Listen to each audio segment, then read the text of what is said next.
I've got a big dragon. It's a big dragon, chat. Yes! Welcome, ladies and gentlemen, to May 10th. Hello.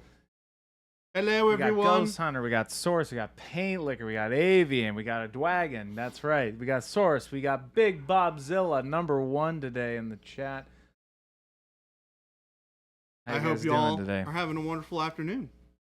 Chris and I are having a delightful day. We are. We are getting a lot of work done, and now we're sitting down to do a stream. Correct. Baby J, can I see your face this time? Yes, we can. Yes. I can see his face. Yes. Smaug. It's an itty bitty lizard. That's That's you a know, bitty little wizard. if we're not mistaken, it's one of the biggest GW models, right? It's quite large. I mean, it's big. Here, do a little 360 for us, Jordan. So, I mean, I gotta like not have this thing break Oh, apart. right, because we haven't put it. Okay, I haven't chat. glued it together yet. We haven't glued it together because you can't. It's gonna be really tough to paint this thing in one Well, I'll piece. give you a so we're little gonna bit do of it in a whirl. pieces. Give you a little bit of a whirl. Yeah, because this is a huge piece. We need to test the green paint. It says Big Bobzilla. That's true. We did This do thing that. is amazing. It is. It's massive. It's actually a awesome piece of work. You have to do a lot on the mold lines, it looks like, but Yeah, it's, there's going to be a good amount of like heat bending and warping to get this thing back together. We'll talk a little bit about all the things that need to happen it's to it, you know. it's not the biggest GW model. No, it's not. But It's one of the biggest. it but not looks the biggest. cool. Yeah, there's. I mean, obviously the Titans are way bigger than this. Where did we get this? I don't know. It just showed up on our doorstep. Mike, he's We- in there. Need we- a bigger one. The township is the biggest. Is the township the biggest? This Ernadar, this is something that Games Workshop sells on Yes. their website. It is gigantic. Yeah, the Titan's big, but that's like a ridiculously large model. This is, I feel like, manageable, right? This is definitely manageable for sure. Avian is asking if we could take breaks with this Baby J. Probably. Ernadar, I honestly, I'm gonna be honest with you. This, as far as resin kits is concerned, is really not that bad. Not bad. No, I mean, okay. it has all of the hallmarks of things that are like kind of a pain in the butt with Yeah. large models, which is things like you have to clip off all the huge supports, Yeah. all the feed ports and things like that, and you've got to clean it up, and it's a lot of work to clean. Mhm. And then you have to gap fill the heck out of it. But the resin itself is actually good. Yeah. Like it's the resin's solid. There aren't a lot of problems with it. Yeah, you know, Mike is saying love keeping the box around for the instructions. We realized, like, where's the instructions? It's on the side of the box. As far as the fitment is concerned, it's pretty good. I mean, obviously there's some spots like here where we're gonna need to fill some gaps. But that's pretty normal when you have a model of this size. It is large, I but think it's very cool. A lot of people have the benefit of, you know, working with GW plastic, and I mean, and those things fit together perfectly. So resin kits, because of how shrinkage works in molds when you're casting, things don't always fit 100%. They'll be at like 90% or 95%. Yeah. This is a really solid kit. It's cool. And today we're not going to paint the dragon itself. We're gonna have to do it in pieces, but we're going to start working on the base. Yeah, so we wanted to have the dragon here so you guys could see it. We're going to do the base today because it's the easiest thing for us to kind of get painted on here. This needs a lot more work before I want to start painting it. It's a beautiful kit. It deserves our love and appreciation. Yep. And I don't want to start putting paint on it until it's ready for paint. Yeah. That's good. So my gold Edge highlight each coin. my gold. Yeah. My gold. My Your gold. The gold? The Your gold. goal. The golden goal. The goal of the gold. Yes. Is to have this thing ready to go sometime early next week so we can actually start painting on it. Yeah. But today, I am going to leave the wings separate while we paint. The reason for that is I want to make sure that we're able to get into all the nooks and crannies up underneath the wings, because it is very visible. Yeah. It's just really hard to get to with a paintbrush. So like you can check that. Like there is all this space underneath here. Yeah. That I want to make sure that we get, like, from this back angle, all of this is visible. So I want to make sure that we get really nice texturing on all the wing membrane here. Yeah. And we really do it justice. This is not going to be like a Golden Demon level thing. But, you know, it's a beautiful kit. So, chat, I tried to convince Jordan today. OMG, Mike, you're crazy silly. One screen accurate Smaug and one black. Baby J, you have some serious gap filling to do. You source, yes, he does. But what I tried to convince Jordan to do was, you know, because Smaug is called Smaug the Golden, right? I was going to say you should paint his breastplate with a bunch of coins and jewels on it, because he's been sleeping on the treasure of Thor so long that it's basically embedded in his scales. No. That's why he gets the name Smaug the Golden. That. Unaccessibly wealthy. All right, I got to catch up with chat. With chat? Here. But yeah, we have a really fun little project that we're going to be working on for a while. So all of you who have yearned to experience another scale jail situation with Jordan, courtesy of Big Mike, J. Thank you. Courtesy Mike, of... I do not need one. Do not do that at all. No. We have one. A big old dragon. Does this model have the missing scale? It actually does. Does it? Well, it doesn't have the missing scale, but it shows where the missing scale is. Oh, it's I don't right know. Songer, I don't know. No, it's actually right here. This is literally it right here. That's it. Yeah. So it's not missing. Obviously, we don't have the scale that fits in there. Yeah, but it shows sculpted to have where the black arrow is hit. missing. And it does. Yes, Mike is right. It does come with Bilbo. I and have the the cover Bilbo coat over him. somewhere. Yeah. You know Anyway, but today we're mainly focusing on the base, which the base is super cool too. Yeah, I did get it all heat bended back to nice, good shape, which is great. Exxon Bond missing, file a complaint. We're gonna go to GW and we're gonna be like, "Hey, Smaug is missing a scale. Can we get a refund on this?" That would be so funny. No. To do. There's this. Is this Smaug in 2770 SA? Not SA, TA. Sorry, third age. Yes, it is. It is that, Mike. It's funny because it's cool that you can only get this Bilbo in this kit. So the Bilbo itself is cool. And it's got the little place below. Yes, it does hang off a lot on this, Mike. The base should be a little. Oh bit yeah, bigger. so here, to give you guys an idea, right? There it is. His feet go right there. So this is how much overhang.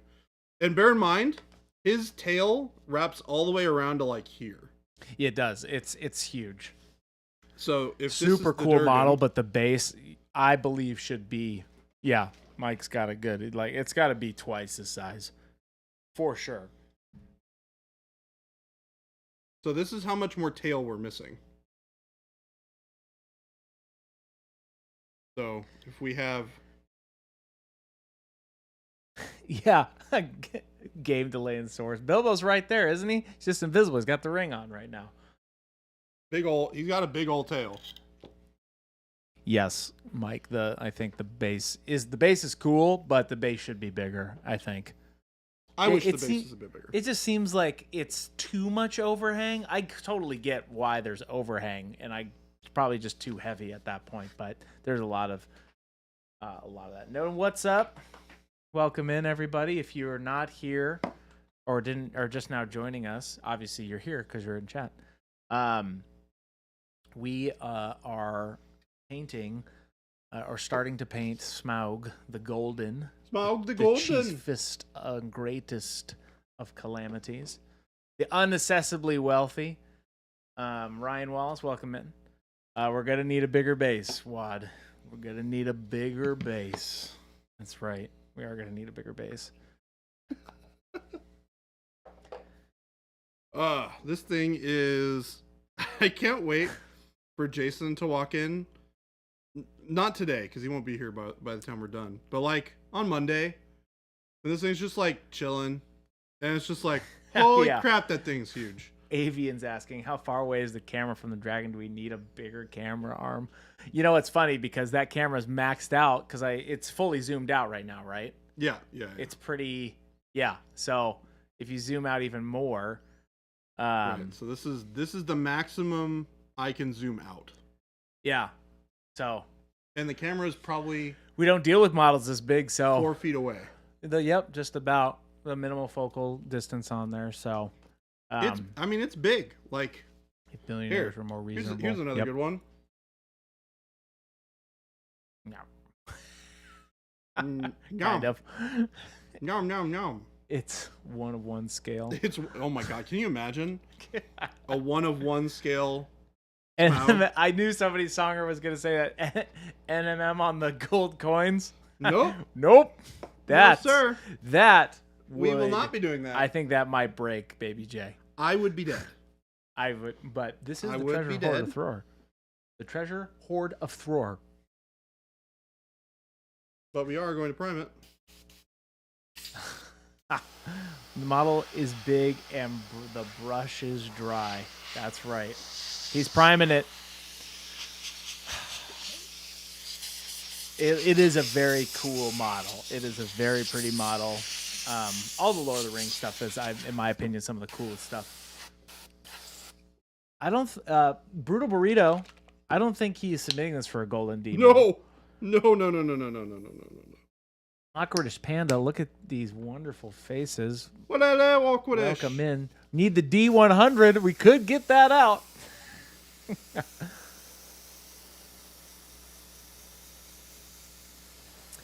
Yeah, so, you could do a lot with this base. There's a lot of cool stuff in here,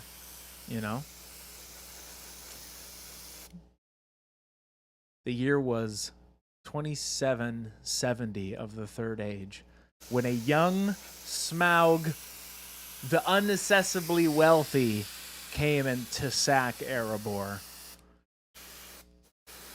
Yes, it is. I have Mike. I'm the same way. I have a 500-point army of goblins that I still have yet to paint. So you know what would be fun to do? Yeah, because they have the whole Dale thing. Well, the scenario battles are really dope. Yeah, with like this they're model. Super cool. At some point, it'd be fun to run like an actual scenario. I think we should. I think it would be. That would be my goal. Oh, 2,000 minis and no point. Oh my, that's Mike. That's a lot. Mike just has a little bit of a backlog. Mike does. Awkwardish, we're doing good. We're just sitting here talking Tolkien, watching this base being painted, which I actually really love this base. It's actually really cool. Where was I? 2770, Third Age, when Smaug sacks Erebor.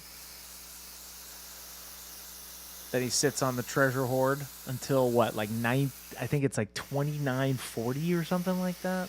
I'll have to fact check myself. So for those of you who are not aware, this man over here has an abundance of knowledge. I try. When it comes to the Tolkien mythos. Universe.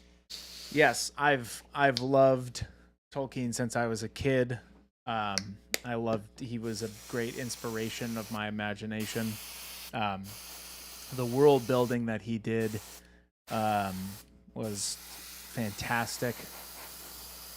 I could go on and on, but some of his greatest works are some of, I think, the world's finest mythology creation out there. Well, and I love that he approached it when he was writing the story. He wanted to create a mythos. That was the whole thing. Yeah, he felt like there was a lack of that for England. I think England, yes. But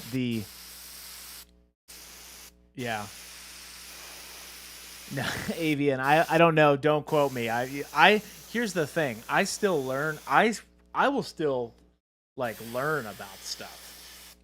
I'm one of those guys. I'm one of those guys that'll sit down and really dive into Tolkien and just lose myself. Yeah, Paint Liquor, me too. OMG Mike on Rings of Power. Not as much. I thought it was. There was a couple. It's funny because the Rings of Power would do some wild and crazy things that weren't like lore accurate, but then they would do these. Things where they would speak to the nerds, where they would do like hints of accurate things because they didn't actually have the technical rights to the Silmarillion, so you can't use any of that, right? So I almost separate the Rings of Power entirely from Tolkien's actual work. I almost see it that way. I think they did some things right, and I think they did some things wrong, right? But most of it, I'm like, so I don't like to compare. All I'm in, like, the reason why I like it so much is like it gets people talking about Tolkien again. That's where I get excited. It's like to where then I can say, actually, no, it's this thing. Well, and put it this way: we have more Lord of the Rings coming from Peter Jackson.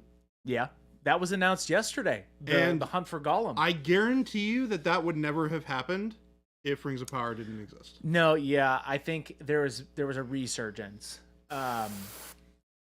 Yeah, so if everybody is unaware, about 14 or so months ago, Warner Brothers bought the rights to make more essentially Lord of the Rings or Tolkien-esque movies, obviously. And it was announced that The Hunt for Gollum, directed by Peter Jackson and Andy Serkis, is going to be coming out maybe if I had to guess, like 2026 or something. I don't know. Probably a good solid 4 or 5 years from now. Yeah. 3 to 5 years. Who knows? It could be sooner. Like, because if it's already in the works, from what I've heard. Yes, the animated Rohirrim movie's coming out, I think this year, December or next year. I don't remember. Oh, I forgot that was happening. Yes, and they've got, if I'm not mistaken, there's a lot of hands from Peter Jackson that are touching some of this new stuff. But anyway, you guys got me on a rant, but it's a good rant. So anyway, yes, I'm a huge Tolkien nerd. I like the theory stuff a lot. Like, I like talking about the theory stuff of Tolkien, where he wrote these letters called the Letters of Tolkien. You can go read that book, and it's actually pretty cool. He writes a bunch of letters. That was one of his favorite pastime things to do. And that, he would bring up things like, what if Gandalf took the ring, or that, people ask these questions, right? Jordan, that's the point. Today, Chris rants, Jordan regrets mentioning models and saying he was always wanted one. Mike, that's funny. Sorry, guys. I'm catching up with chat here. But anyway, I love the theories, right? Like, one of the, here's a fun theory. I just heard this. I was diving deep into this the other day. One of the other times that Eru Ilúvatar actually meddles with Middle Earth is when well, hold on. People need to know. Sorry. The foundation. Eru Ilúvatar, essentially the god of Tolkien's universe. We can't even call him a god because Tolkien made it very clear he didn't want to compare any of that stuff. It was just the wonderful being of, it's a being of creation, right? So anyway, Tolkien, or Eru Ilúvatar, basically the mighty power at be, only interfered several times in the history of the world, and one of them was said to be when Gollum took back the ring from Frodo and Mount the cracks of doom and slipped. So that's the kind of the going theory of like, was that the last time Eru Ilúvatar actually interfered with the world? So anyway, yeah, you guys, I like that. I like this stuff. Fair game. Gollum betrayed his oath. Yep. It's like like the grander picture of like the thing that you want all your life is the thing that kills you. It's crazy. Very good, very deep, very rich of story. So that's why I like it. But yeah, that's me in a nutshell, you guys. So for all of this huge pile of gold, which for those of you who are unfamiliar, Smaug is a big old dragon that sits atop a pile of gold. The treasure of Thor. The treasure of Thor. The treasure of Thor.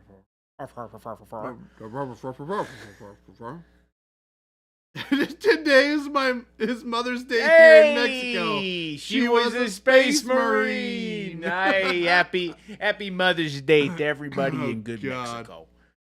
Happy Mother's Day. Sorry, you guys. You thought he was gone, but he is back, talking about dragons and hobbits and all of that jazz. There's hobbits. My mother was a hobbit. No, my father. Now, I love my father. He is a good man.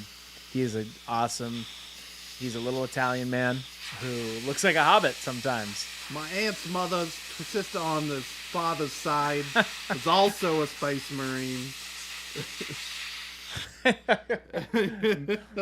Mad. Calling the Horde a pile of gold is like calling the Grand Canyon a little hole. That's funny. Ghost Hunter. If your mother was a space marine, then you had two dads. His motto was a Maya. Okay, paint liquor. Extra points for paint liquor. Oh my gosh, that's funny. So yeah, tell me a little about the origins of this spicy little dragon here. Where did he come from? Why? Okay, so he's a dragon. Okay, so let me ask another question. Okay. So there's only one dragon that ever shows up in the third any age of the things that we really see. In like, you mean, are you talking about like the theatrical versions? Media.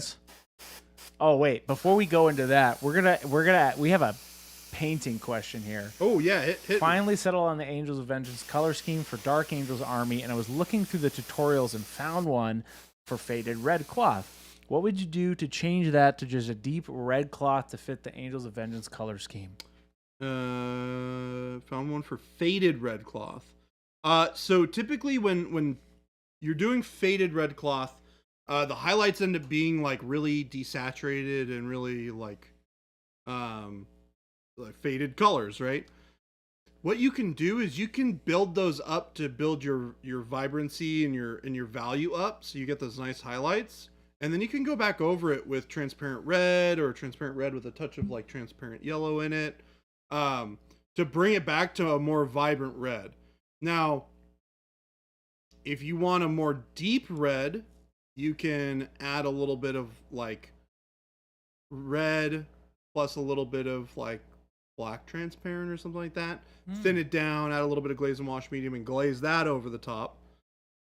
Or instead of highlighting with the desaturated colors, you can start with darker colors as your base, and you can build up to your reds, and then you can stop. So like a great example of this would be to use burnt red or dark burgundy as a base for your red cloth.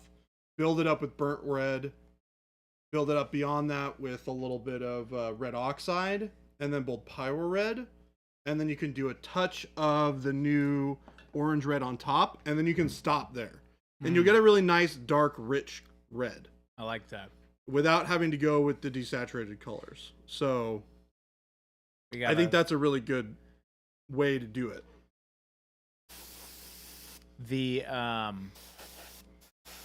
So yeah, some of those new colors like orange, the orange red, With that one is just. I'm trying to remember what you just painted with that. Was that in the upcoming short? I think so.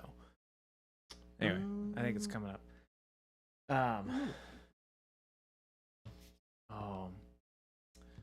You know. Don't get him on the Endwives. I love Ents. Ents are some of my favorite. Some of my favorite stories. My favorite story, I think. Oh, I've mentioned this before. My golden demon idea, of. Have I told you this? Maybe. Oh yes. Making Old Man Willow and making the scene, where the hobbits get like under his spell.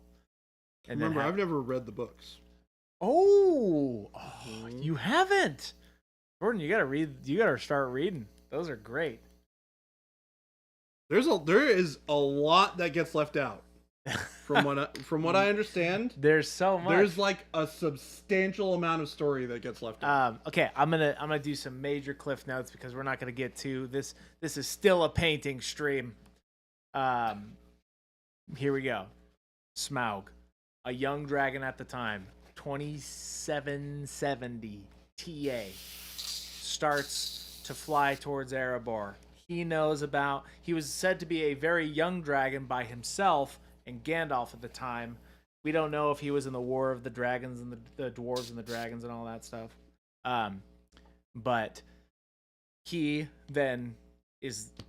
goes to there, and then at 2770 sacks Erebor, sits there until I think it's like 2941-ish or something like that.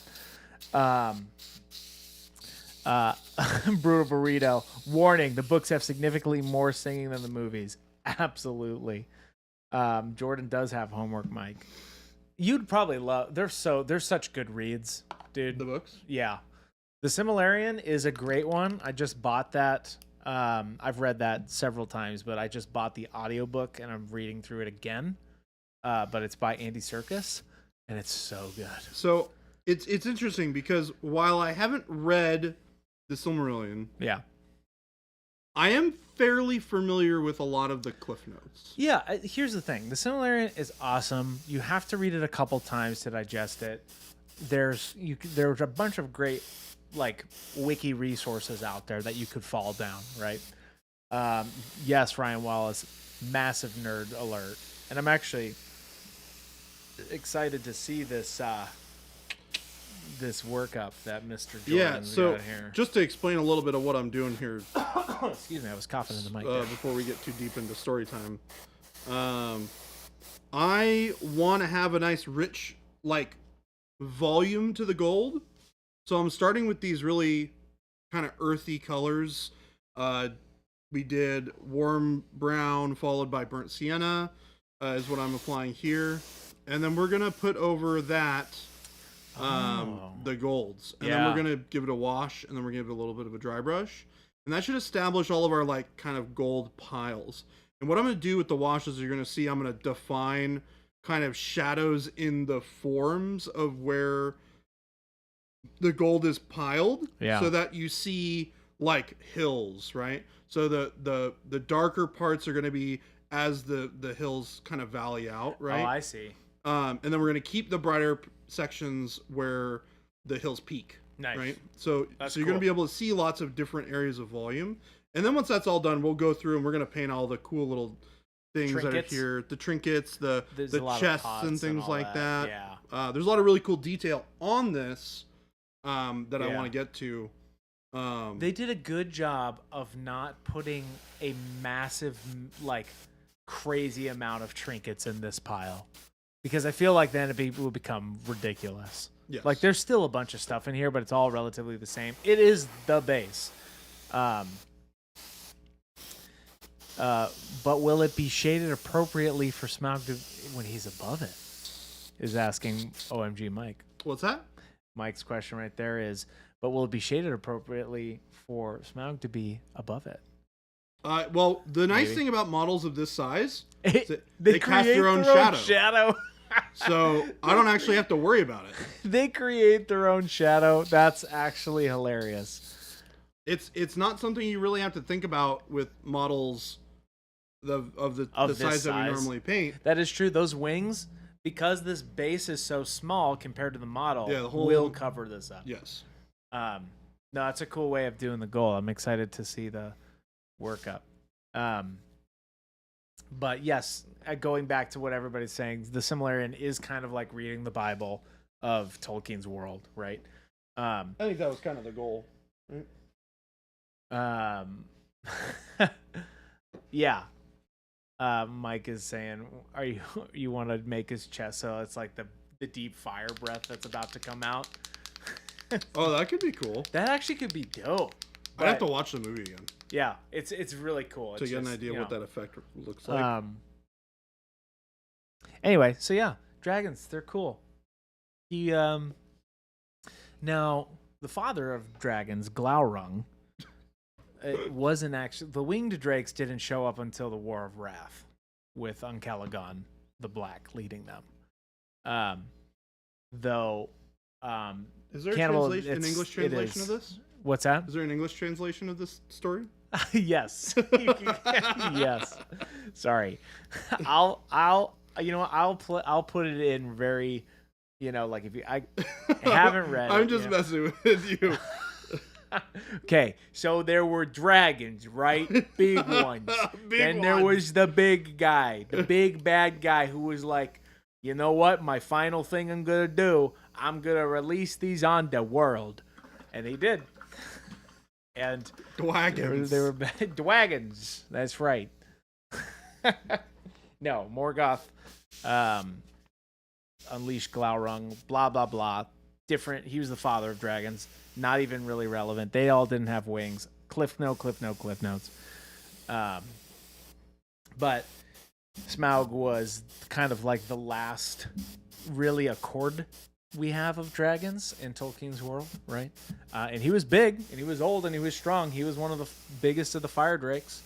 And there's not like they're named ones, but he is, I think, the number, like even out of the dragons of, besides Glaurung, I feel like Smaug is the most notable, obviously, dragon, because you get a glimpse into Tolkien's world of like how dragons were and how, it's cool. It was very cool to dragons were be able to be flattered, right? Because they know they can do it whatever they want. Essentially, they're some of the strongest beings, but they're still like extremely prideful. And especially when Bilbo comes and takes this cup, a little fact, right? When Bilbo comes and tries to like retrieve a cup of some kind in the story, it's almost like a rule, but dragons know their hoard to the ounce. And that's just something that they know what? They know their hoard, like their treasure hoard to the ounce, like as a rule. Not because they need any kind of money. Oh, they just like know They just know that's something that Tolkien said in some of his writings. Like to a rule, they know what they have. So like, yes. Smaug would be able to like pick up a random little thing and be like, "This is the thing from the thing, and then the thing, and the thing, and the thing." Mike's like, still just half an ounce, but yes. Yep, that's right, Mike. But anyway, so look at that shiny. Look at that. Woo! That's bright. And what is that again? Rich gold or this is rich gold. Rich gold with a little bit of water, thinned down, sprays beautifully through an airbrush. Scrooge McDuck has nothing on Smaug. Yeah, they are. I mean, unaccessibly. That was one of the nicknames that Bilbo gave Smaug, was the unaccessibly wealthy. They don't need the gold. It's wealthy. Just, that's just what dragons did. That's why dwarves and dragons got into so many fights. That's why there was a whole war about dwarves and dragons.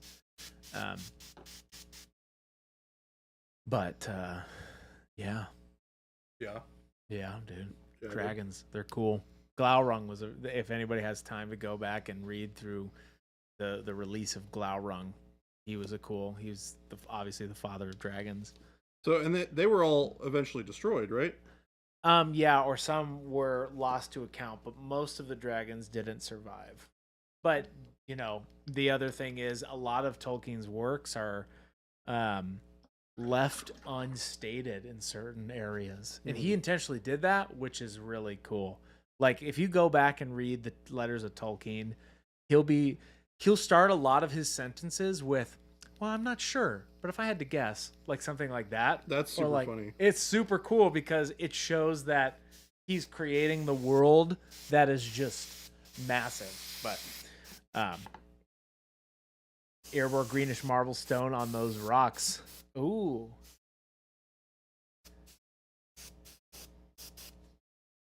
So I'm using a little bit of copper and some brown transparent here to get a little bit of like color variation, so that it's not just that one.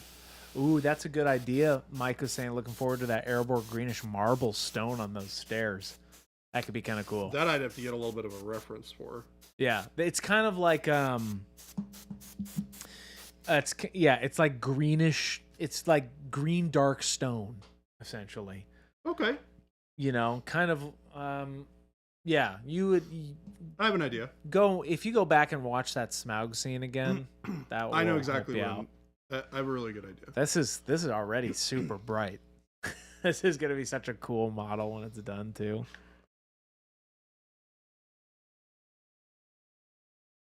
Oh, Mike, that's actually a good idea. I can pull up some screenshots for you. You got me too excited talking about Glaurung. Glaurung. This guy's been doing nothing but dragons. saying Glaurung to me for the past 2 days. Glaurung.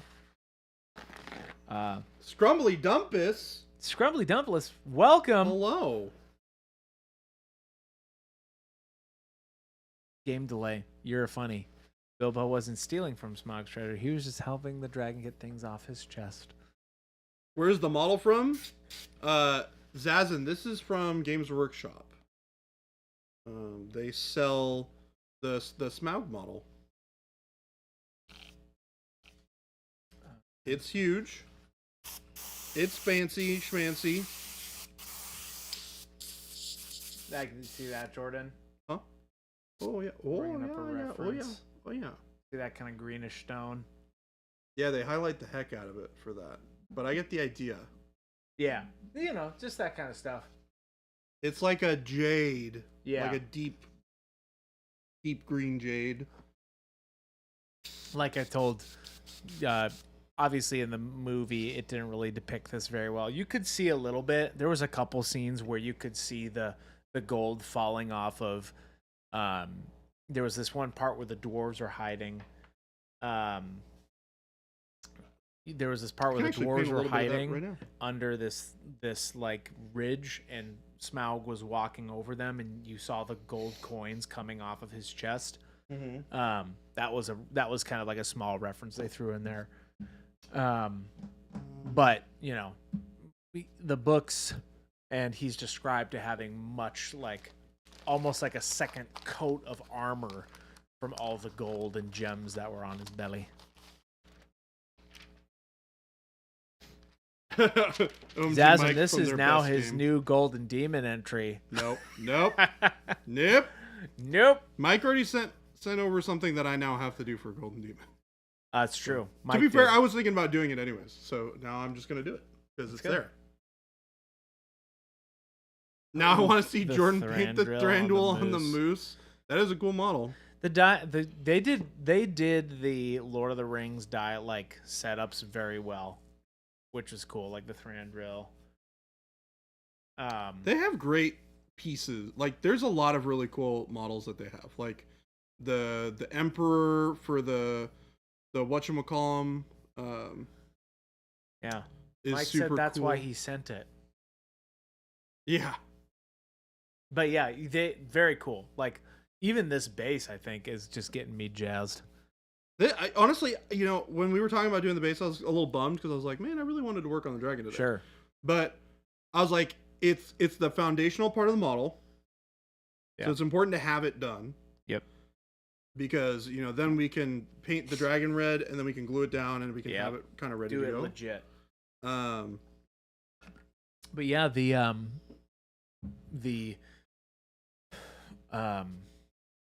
Smaug was one of the he was one of the greatest of the fire drakes, but like I said, he really was depicted like he was a great character, right? That's why I feel like whatchamacallit. I feel like with the movies there was some lack, right? But there's actually some cool directors canon cuts to the Hobbit movies that are actually really good. Where it's like only the canon stuff. Like you can watch all 3 Hobbit movies, but it's only canon scenes, which is actually really cool. Oh, interesting. Yeah, it's the canon cut.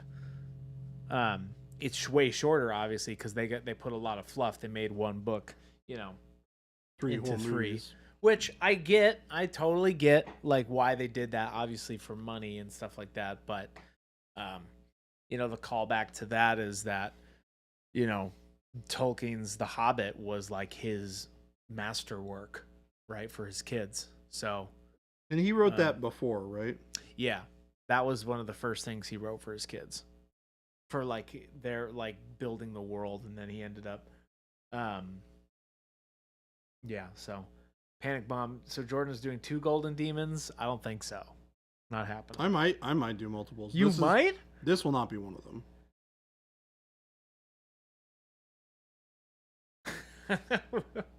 So Thorin doesn't pretend to be mad at Bilbo to create artificial drama, and we don't get the rabbit sleds. We don't get the rabbit sleds. Radagast. That's funny. Yeah, because Radagast is not in the book.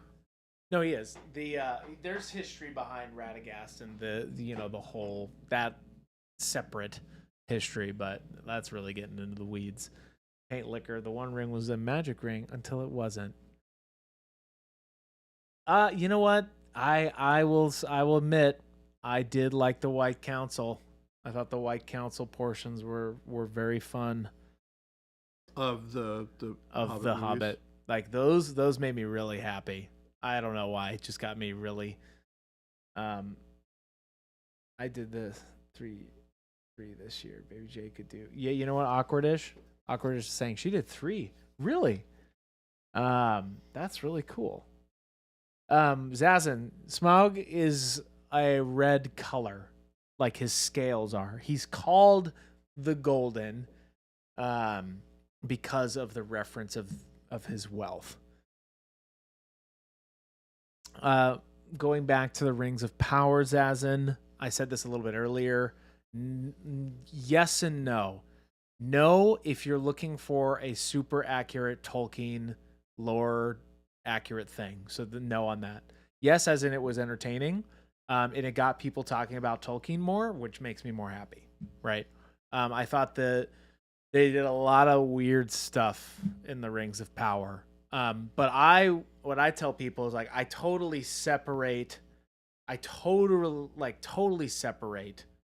them, entirely. Yeah, Walking Harder, the Rings was super great to look at. It kind of was. Like, it was a visually beautiful presentation. They did some things way out there, and then they did some things for the nerds. We're like, hey, we're gonna give you this too. So anyway, and obviously they don't have rights to the Silmarillion, so if you don't have rights to even mention that kind of stuff, it's kind of, the Tolkien estate holds the rights to the Silmarillion still, and I would be surprised if they ever gave that away, because that is like, given the rights of their massive history. I don't know, like I don't get into that, but the actual show itself was decent. But if you're looking for lore accurate, not so much. They had some things like hints. They had really fun hints in that, where I'm like, dang it, if you're doing the hints, why don't you give us the whole thing? And then you're like, well, they can't. But then, so, like I tell people, I give it like a 5 out of 10, because the 5 is the parts where they've like got me back, and then the -5 is because I'm like, oh, come on, that's not how the story goes. Yeah, I know. There's yes, OMG Mike, it was abysmal. Some of the things were abysmal. Like the Gwyther Muirdyne, they like totally glazed over that with like a couple. just like the jewel smiths and how the creations of the ring and blah blah blah. Like they did a line where it's like we have to do what we have to do within 3 weeks when we need 300 years, which is a callback to how long Sauron was deceiving the jewel smiths, essentially, to deceive them. Yeah, because he was there for a long time. Yeah, so obviously you can't show that in a film, or not a film, in a TV show where they're like, yo, like then you're being like, and 299 years later. Like they're not. Honestly, part of me thinks that it might have been better that way. I think like that's why it made people mad. Like how what's that movie or the TV show? The first season of The Witcher. Oh, like where they had big jumps and stuff. Yeah. So regardless, my biggest thing was like because I was watching it with my friends, and I actually really enjoyed watching it with them because I could be like, oh, but this is actually how it does, and like. This is what it actually is, right? Like this is how the story should really go. But it got people talking because there's so much story, and I love those. Yeah. Well, and like the background of the world is in the mythos is actually really cool. Yeah, there's some really like fascinating things. It's all true there, Mike. It's. Yeah, there were some things where I'm like, oh, come on, you're missing the point. But regardless, you can always still learn about Tolkien and like you could get down so many bunny trails. Like it's so fun.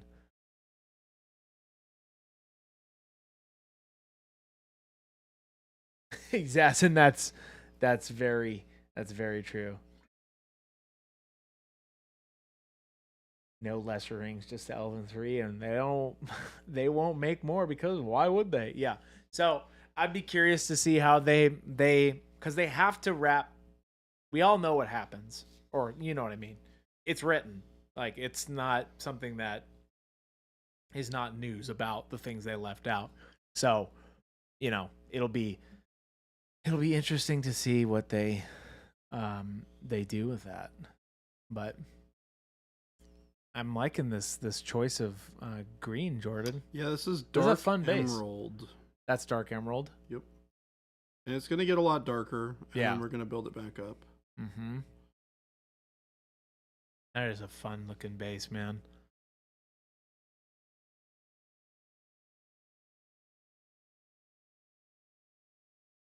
Yeah, I would agree with the Numenorians too, Mike. They could have been so much more grander, I could totally get into it, but I don't, the wrap up there is like, yeah, they could have done, they had a beautiful opportunity, and I think they could have done better. Yes, it is game played poorly. Yeah.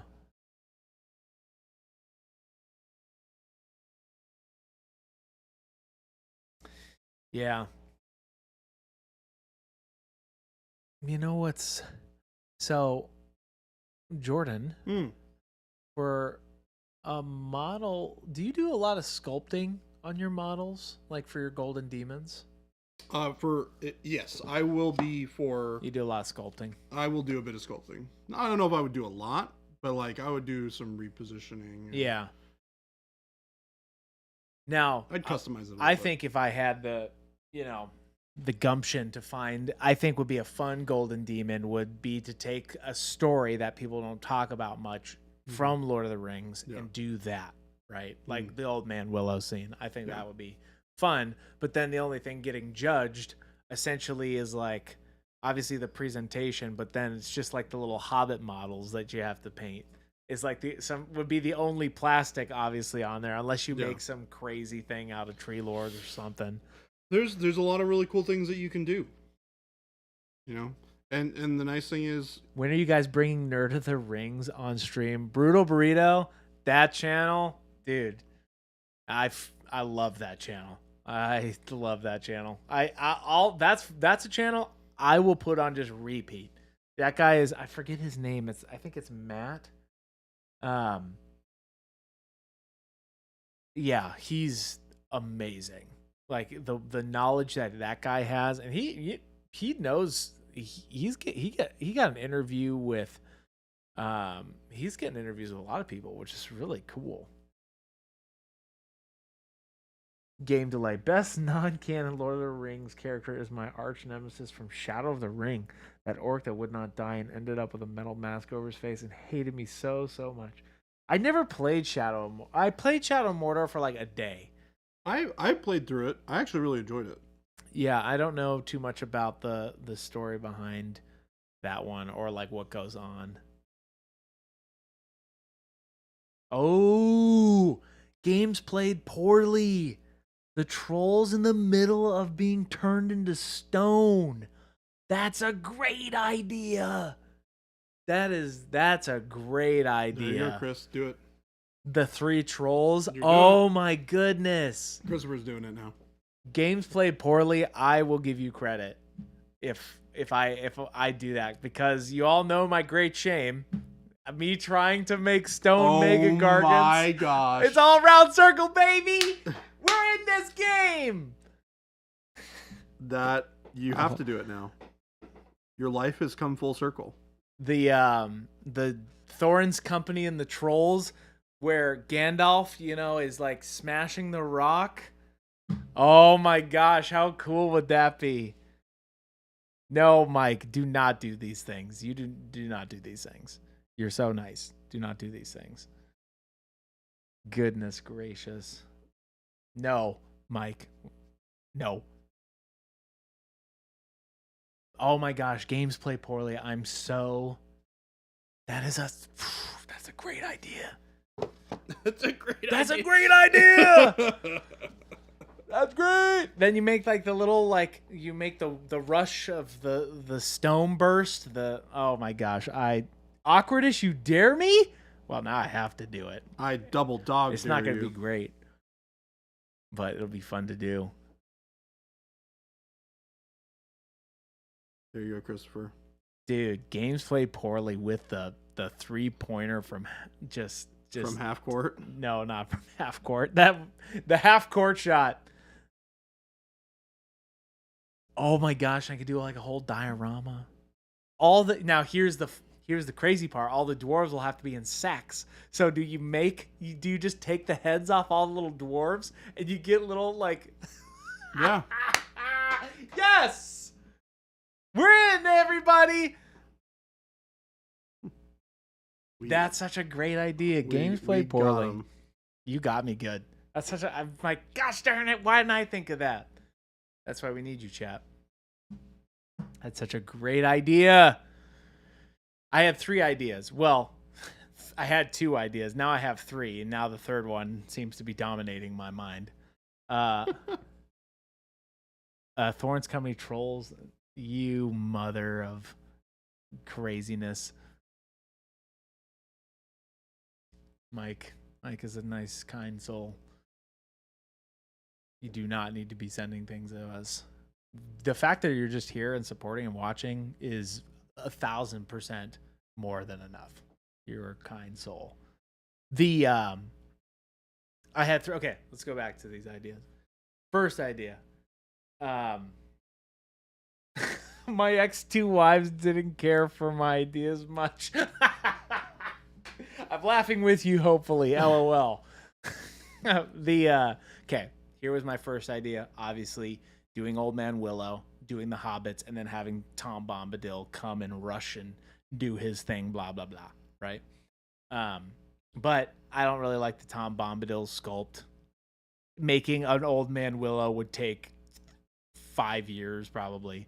Anyway, my second idea was doing the last march of the Ents and called Going South, where you have half the diorama is this half the diorama is Fangorn Forest, and then the second half of the diorama is just a leveled out field with a bunch of the Ent parts, because I have Ents for my tree lords for Sylvaneth, right? Because those Ent models, but you can't find Quick Beam. I can't find Quick Beam. I can't find those Ent models anymore. Like, they're just not making those for some reason. I would love the Quick Beam thing, like Quick Beam and all like more Ents like coming out of Fangorn. But now games played poorly just got me so going. With the trolls. Now it's addressed to Jordan Baby J. Oh, Mike, you're crazy. This is coming out good though, Jordan. I like that. No, do not take notes. What are you, Mike? No. Mike, We love you. We appreciate it, but please don't. Please don't. Mike, we love you. Do not send us things, please.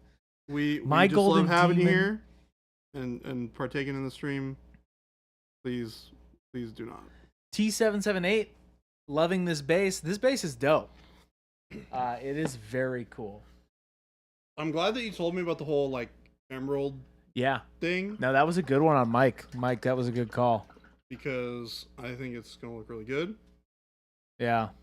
Brew Burrito, I've been looking for that model for a while. Oh, there is a magic card. Oh, there is. I have that magic card too. Of course you do. All right. So, we're going to build up this wash now. That's Dark Jade, right? Yeah. Yeah, it's Dark Jade. Yeah. Awkward. My big golden demon piece is going to be a diorama 3 Space Wolf Moon. Oh, Space Wolf Moon. That's great. Sorry, you know what? Let's games played poorly. Making a wash. I'm going to make like a little stamp and I'll stamp it next to you. Transparent brown. Yep. Glaze wash medium. Oh, this is going to be the wash that goes over it. Mm-hmm. Say it one more time. Say glaze and wash medium, transparent brown. Transparent brown, glaze and wash medium. And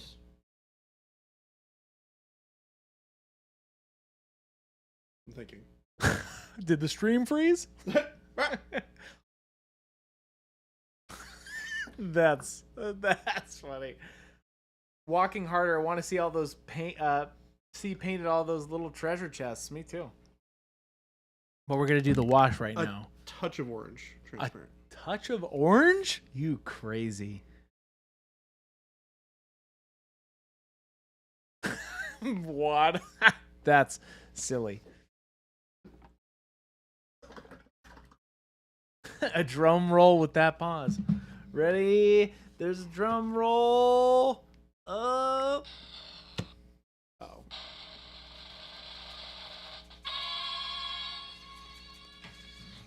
That little sound machine is over here still. It has taken every fiber of my body not to constantly use the sound machine we've got over here while I make Jordan's life a living difficulty. Oh, here we go, everybody. I'm gonna zoom in while we do this. Yeah. Look at that, you sassy little. Oh, that's good. That's a nice wash. So that orange will help kind of punch out the yellowness and the gold. And we're making this really thin because there's a lot of games played poorly. That is water in that little squirt bottle. Yeah. This is just water. Just water. Ooh, this is good. This is good, Jordan. Oh, look at that. Dude, you haven't even done that much on it just yet, and this is already looking fun. You know? Mm-hmm. So one of the cool things that you can do, vodka, straight vodka in that bottle, is you can rinse your brush off, and you can go back in and you can like really work use some thin water in your brush, and you can kind of blend it out almost. Yeah. Walking harder. You need a bigger brush. This is the biggest brush we make. This is true. The bottle is full of white vinegar. Definitely not that, for sure. Oh my goodness.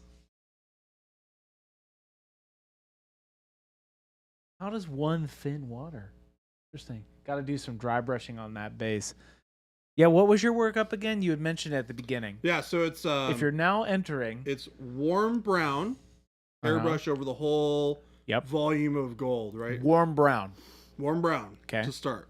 And then you kind of do some like general zenithal with burnt sienna, plus some just like spot like color variation. Yeah. Because that warmth from those colors is gonna show underneath the gold that you put on. Yeah.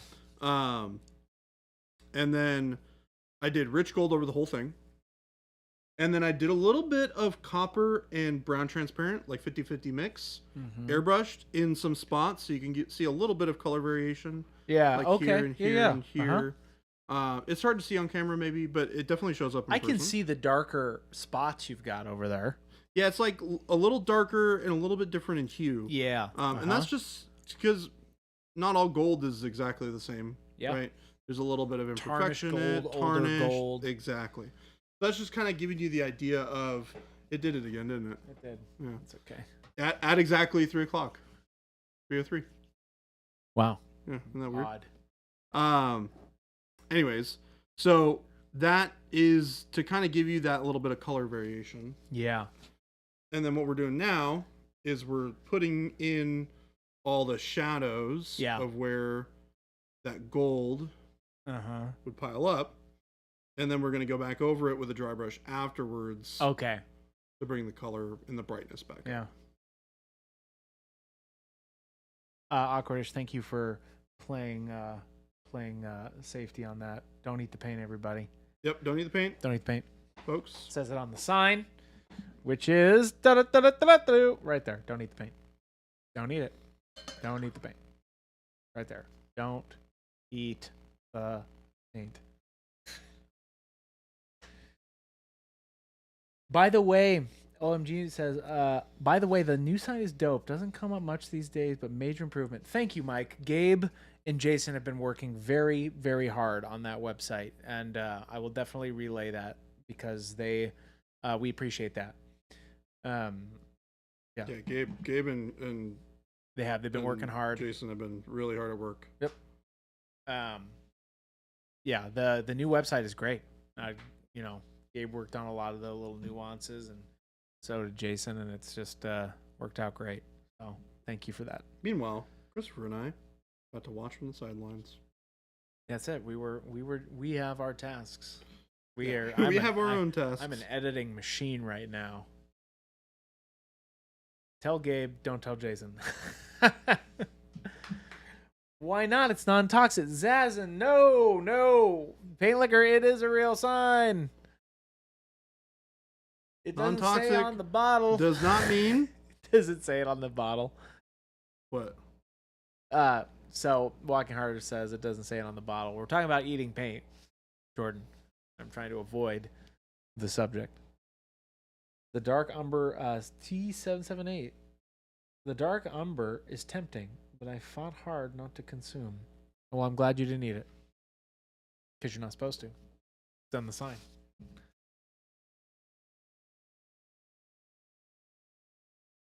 Vex says, I spent 6 hours painting this week while watching these streams, which is a lot for me. Started watching a week ago.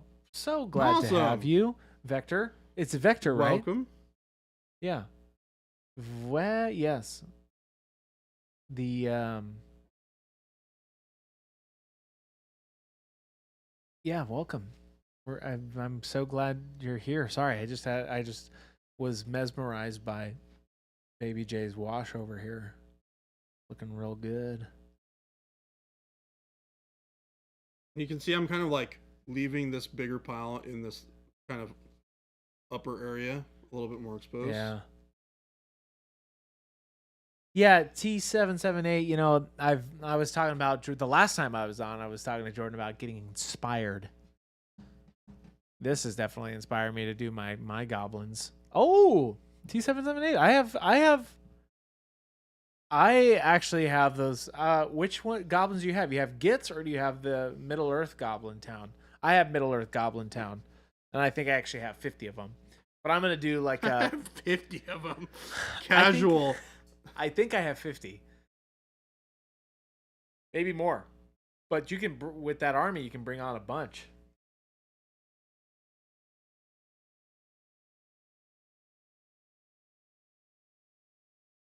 Vector says it's inspiring to get some work done while seeing how much time actually goes into doing main paint jobs. Yes, it's it's interesting because this is a huge like I would say 99% of the time people are not painting this dragon or something this size. So Zazan, if you see, there are a couple places. Zazan's asking where does it connect.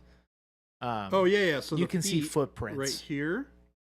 You see these little flat spots here. Not many places, Zazan. And right not here. many places. We're gonna have to drill it to make sure it doesn't move around. But Vector, going back to your comment of doing amazing paint work, it's this one. This is a massive project. But Baby J is pretty good at painting things quickly, but not sacrificing the quality. That's why he's here. That's why they pay me the big bucks. He makes the magic happen. I make the magic happen. To paint on the wall, 34 goblins to paint, take one down, paint one around. Yes, 37 goblins to paint on the wall. That's right.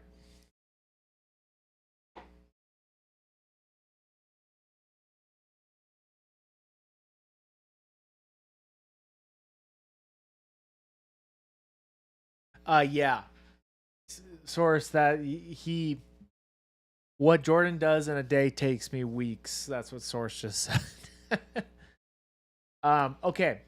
I am Robert TV is going back. Give us that wash again, that recipe one more time. So this is like 2-to-1. It's actually probably closer to 50-50 glaze and wash, medium and brown transparent. Yeah. And then probably if it another like quarter as much of orange transparent. Oh. Yeah. Welcome everybody coming in. We got Jay, we got Chuck. OMG Mike is saying, Chris and Jordan, you done battle companies? What's that? Battle companies? What's that? You talking about in Middle Earth? Is that Vector? Yes. Jordan is insanely skilled, but when watching YouTubers, I easily get discouraged.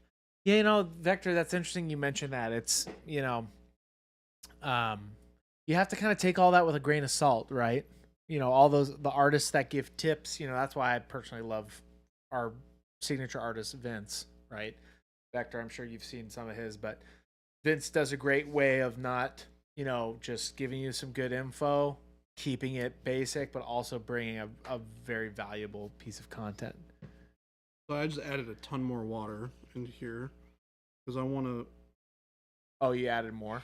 Yeah. So what I've done is I've created good spots where the highlights are, but I want to continue bringing those down so that they blend in. But I want them to be a little brighter. Yeah. So I'm thinning this out so that it isn't as saturated over those bright So to areas. recap, glaze and wash medium. Yep. Transparent brown. Yeah. A little bit of orange brown. So we'll say it this way: 4 parts brown transparent. Yep. 4 parts glaze and wash medium. Yep. 1 part orange transparent. Yeah. Oh, so AMG Mike is saying that Battle Companies is a separate, more narrative game mode. Not yet. We have not done that.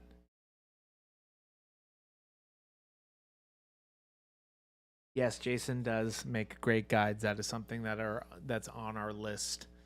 That's the thing. We have so much going on here that we want to do so many things, but we're trying to catch up with all of our projects. But that is on the horizon. And Baby J as well. Oh, sorry. You can zoom out a little bit. Ooh, that's in. It's all right. There we go. Resting my eyeballs a little bit between glazes. This is looking very cool. Yes. Tiny victories. It's coming out good. It's going to be great.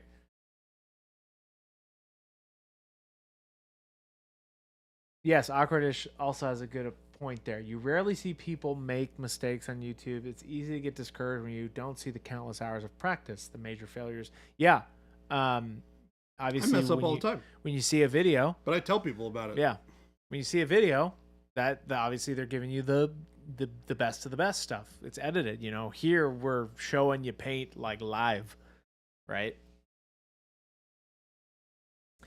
Yeah, verdigris effect on bronze. Yep, Vector. It's a cool workup. So Mike's saying it enables you to assemble small groups of warriors that over the course of several games will progress. Oh, okay. So kind of like Path to Glory for Age of Sigmar. I'll have to look into that. Is this for Lord of the Rings? Yeah. It's kind of cool. like a progression army kind of stuff. That's Well, cool, that's Mike. cool. I've never heard of that. How does Smaug do that? Smaug. Smaug. Smaug. Yeah, I will have to give that. We'll have to give that a look. So I'm using. Okay, so now you're dampening off some of it. Yep. Yep. And this will absorb some of the excess paint, especially when I applied it really, really wet to those areas. And it'll kind of smooth things out a bit. That base is looking really rich. It's looking really rich. But see how you have like all sorts of different kind of levels of brightness to the gold, so it feels uneven in a way that makes you feel like there's bumpiness to how the gold is clumped, right? Yeah. I see what you're saying. Ghost Hunter, when can we expect PDF painting instructions on the Monument Hobbies Patreon? That's funny. No, at some point, one of our goals as a company here is trying to make more tutorials for you guys and coming out with more methodologies and stuff. That's definitely been on our radar for sure. We love to do it. We just have to have the time betwixt all of the other things. And we're getting at some of it rolling, which is great. Yeah. Miniac has a few step-by-step videos. We're halfway through. He makes a mistake and isn't happy. He touches it up. Yeah, Brew Burrito. That's the thing with when you watch these videos on YouTube. Everybody has their own process. Obviously, they're going to show you steps, and you don't have to. If a step doesn't come out good, redo it. Ooh, look at that! I like that variance on there. And we're going to need to let this dry. Yeah, so that's a good point, Vector. That's why streams make us more responsible for expectations. I'm sorry, not responsible. Reasonable expectations. This is live, so we're painting it live.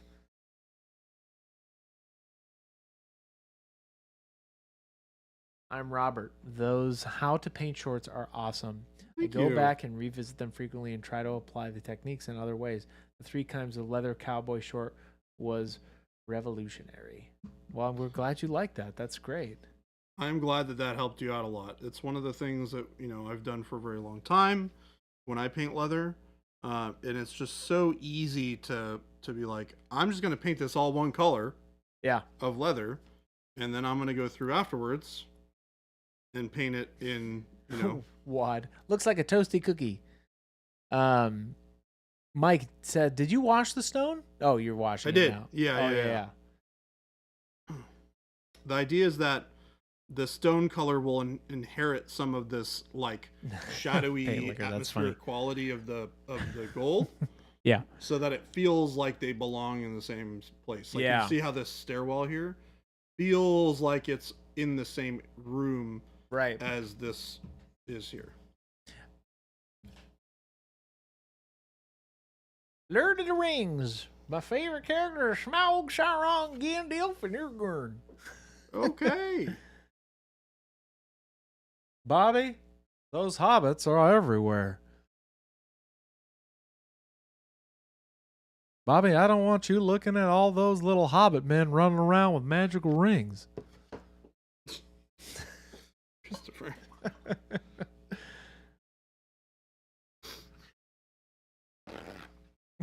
I thought so B paints. I thought you all painted miniatures and then Baby J goes and paints a dinner plate. It's pretty big. Paint Liquor A+, thank you.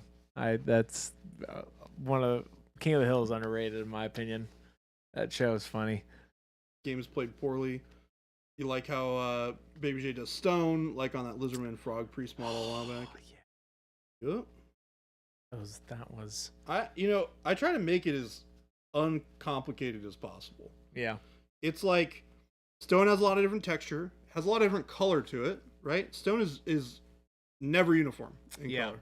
It has little hints of other bits of mineral and like deposits of other weathering. So much weathering on it because obviously a majority of it's outside. Correct. So you got to think about how all those things kind of filter through. Right? But this model is absolutely awesome. I didn't know that paint liquor. That's wild. On the thing, Jordan, you finished the whole thing on stream today, so you can leave it on Jason's desk, right? Oh my god, wouldn't that be funny? Can you imagine if I was if you just finished this in a day and I was just like drop the mic on Jason's desk? Except for dropping the mic, I'm dropping the dragon. Oh my god, That's drop the dragon. No, this one's got to have some love. Yeah. This one needs its appreciation. The beautiful model. It's super cool. I can't wait to get this thing on the table. And play it. Could be fun.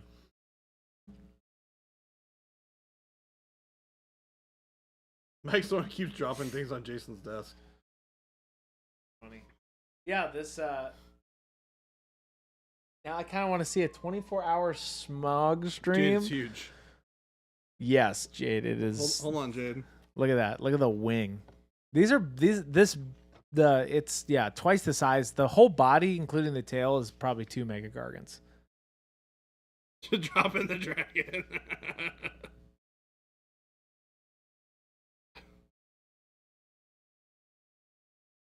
That's pretty Panic crazy. bomb. Nah, just slap chop it. Get it done. Baby J's slap chop is my golden demon entry. That's what that is. This is darn. Oh, yeah. Now here's the problem. Games played poorly. You did me. You gave me inspiration today. Isn't that crazy? Look at this darn thing. Look at that. It's huge. Can't even fit it on camera. Insane. Is that fully zoomed out right now? Yeah. Yikes. Put your hand underneath it. Underneath the head, just to give people an example. There it is. Here's a good one. Yeah, put it next to Gamma. Grima. Come down from there. Be rid of him. R.I.P. He's so small. Yeah, wow. Where's the tail? Tail's over there, right? Oh, tail. You have the box over there. Lower your desk. No, that would destroy this entire operation. Do not lower that desk. It would break everything. Here's the rest of the tail. A mini? Shouldn't that be a banana? That's fun.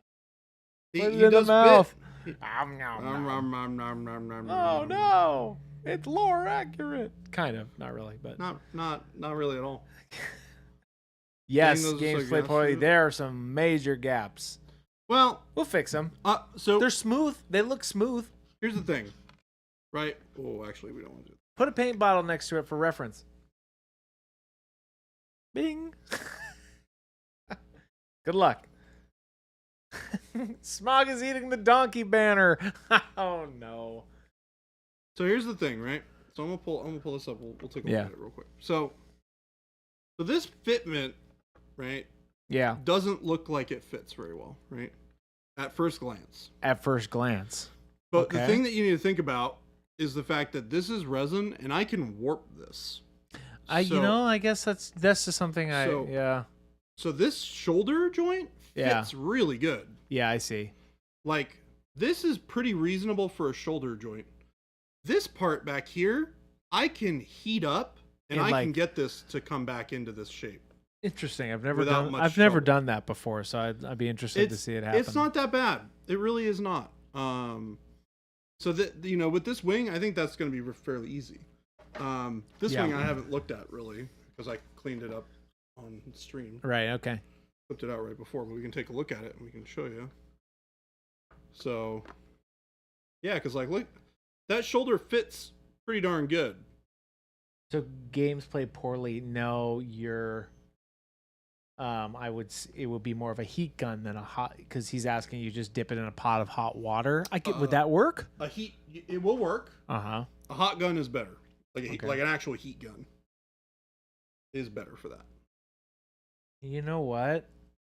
That would OMG Mike's got a good You point. can tell you've been painting models for a long time when you don't complain about having to heat resin. That's a good point. Yeah, I could just grab my heat gun and get this thing made up. I mean, you can do the same thing with a hairdryer. Yeah, OMG Mike has a good point. I'm gonna, whenever you decide to do this, I'm gonna record it, because I would like to. That could actually be a good short. Yeah, we can record it. I'm curious. I want to see the process. It would be hard to do on stream.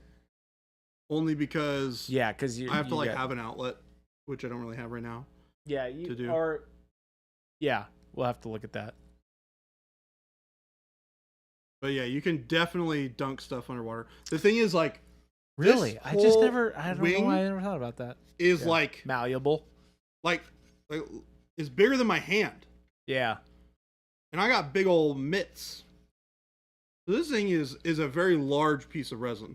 So, like, getting this to fit inside a boiler specifically... You need, like, a big pasta pot at that point. I'd have to, like, dip it this way so that just this part gets in there.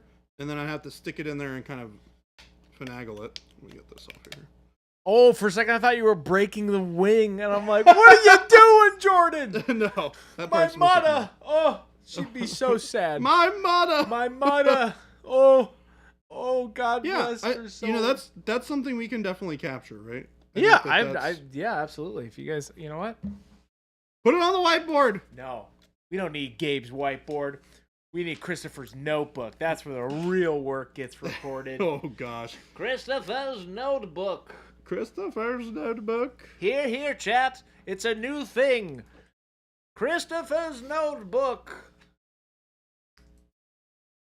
But yeah, and the rest of this, honestly, is not too bad as far as gap filling is concerned, right? We're looking at, like, a gap like this. We'll zoom this in real quick so you guys can see, right? Yeah. So there's a piece that goes here that I need to clean and put on. This gap here, not a big deal. That's pretty easy to fix. She was a space marine and therefore could not feel sadness. This gap right here the hip, not too bad. What if she could? The other part of it too is it's going to get covered by the wing. So there's a whole wing that attaches here. Yeah. From here all Luckily, the wings cover up a lot of these gaps. Yeah, so like visually, I can do a somewhat shoddy job of patching this hole, and nobody's ever gonna see it. These feet joints down here, not too bad. How old is this? This is pretty straightforward. Is this model Songer? It's not old. It's not old. Not 20 plus years. This gap, you can almost just leave.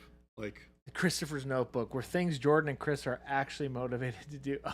We're so motivated to do so many different things around here. That's our beautiful problem is, get us all in a room. We're all brainstorming. We're all coming up with ideas. Yeah, we spit out all sorts of crazy stuff that we want to do. So we are definitely working hard at getting more content for you guys. Very much so. Man, I can't imagine this thing. Vector's asking, does Jordan use a web palette? He does. I do. I do indeed. See it. Oh no, that's right. Okay, but you. Hundreds and hundreds of years old. I mean, we received the model recently on Monday. We were very excited. Courtesy of but OMG Mike. I don't know how old this sculpt is. I don't know when they released this. Maybe Google. Somebody Google that up for us. It's been a while. They've had this model on the web store for a long time. Yeah, I think it came out around 2024. OMG Mike is saying 2014. I'm sorry, 2014. 84 long years ago, my mother, she was 84 years old when Smaug took her gold. Yes, Jade, he's already used a lot of the airbrush on this bad boy. And he will, but he's already committed to doing every piece of gold in MMM. So Get ready, everybody. Nope. No, sir. Not happening. Sorry, yeah. So yes, Vector, I do put metallics on my wet palette. It's totally fine. Just don't. I use a piece of wood or a piece of glass for my palette, just kind of like Jason. I mix too much. Yeah, I don't. It's really interesting because Jason and I paint completely differently. But it's cool. It's really cool to watch. Like, you know, I when I started entering the hobby of like trying to decide, oh, am I gonna do the wet palette thing? I'm gonna go that, and I'm gonna do this. I ended up just being like, you know what? I don't want to get the piece of paper out. I don't want to do the whole wet thing. I'm just gonna put this on the glass, and now I use a little like texture kind of palette, or just a piece of glass. So.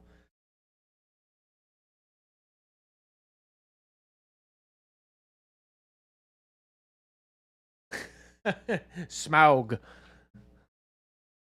the Golden.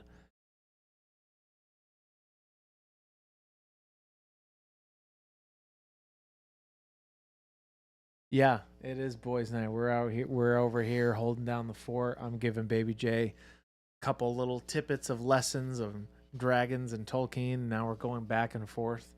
We're having a great time over here. It's just a wonderful day here in Phoenix, Arizona. Yep. All the rest of the staff are gone for meetings right now. Shelby is fighting off hordes of enemies at the front gates while Baby J and I enjoy ourselves. God bless Shelby. She's fighting. She's on the front lines right now. I don't think she's in here. Maybe she is. She probably. Treebeard Prince, welcome in. What's up, yes, Treebeard? We are painting for all of you who are now joining us. We are painting the base of Smaug, the Golden, the unaccessibly wealthy, the greatest and chiefest of calamities. Where in 2941 of the Third Age, where Bilbo met Smaug for the first time. I love how you needed a minute to let that one. I was kind of like building up some dramatic effect. Shelby, I've been lurking for a while. Welcome. Paint and chicken wings for Friday evenings. Paint and chicken wings. That's a great idea. I need to reread all the Tolkien books. I read them when I was young. Yes, Vector, they're so good.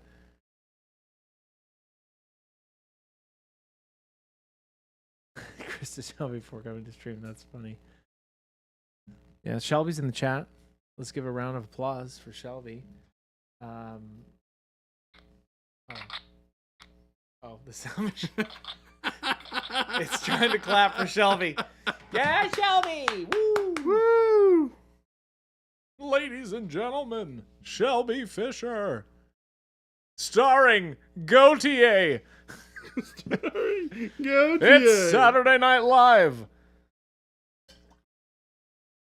Pardon us. Keenan Thompson. Shelby Fisher with your musical host, Gautier. I'm being ridiculous. You are ridiculous. Not Shelby being ridiculous. Poach any eggs today? I don't know. Oh Is this a subject of significance? There was some poaching eggs. jokes. Wow, what a welcome. Hello, everyone. Yes, so if you're joining us now, live, Smaug's base, the chiefest and greatest of calamities, the impenetrable, the horrible. Baby J, how many of the Primarch models do you have? I own Alfarius for my Alpha Legion. Alfarius Darius. Nope, just Alfarius. I own what's his butt? What's his butt? Horus. Horus Heresy. The Horus Heresy. His name is in the title of the game, is everybody. Horus. So I have both of the Horuses. One is unassembled. This pretty apocalyptic themes. And then I have taking this one, notes. which is actually the first model that I painted on stream. I remember when you guys were doing that. Yeah, we were. This is the first thing I ever painted on stream with Jason. We did dueling Horusi. Horusi. Yep. I like that. Because he also like has that. one up there, and he and I both painted them up, all fancy like. So those are the three that I own.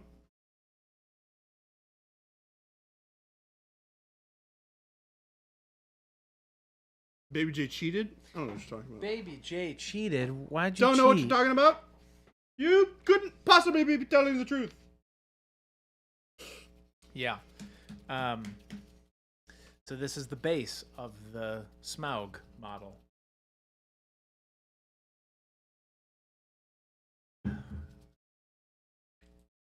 Noted. 3 done. 15 missing. I definitely don't want the rest of them. There are... Well, I guess technically I have 4 now. Okay. Because of... what's his butt? What's his butt? You keep saying what's his butt. This is the second time. Hey, I know. The what's his butt? The ascended one, the Fulgrim. Oh, yes. Yeah. Yes. I also noticed, for all of you joining in, we also were talking a little bit of Tolkien earlier. Here's a quick fun fact. This is for Treebeard, Prince. The name of Treebeard's wife was Fimbrithel. That's it. Delightful. Fimbrithel. If you're playing Alpha Legion, shouldn't your entire army be Alfarius? Yes, Ishmael. Also, worth noting, all of the models in my army that have unhelmeted heads have bald Alfarius-looking faces. I don't know what that means, but okay. So, are you familiar with the lore of the heresy? No. Oh, well, how the turntables have turned. How the turntables have turned. The Alpha Legion, their Primarch, his name is Alfarius. Alfarius Darius. Technically, there's 2 of them. Oh. They share one soul. What? But are of 2 bodies.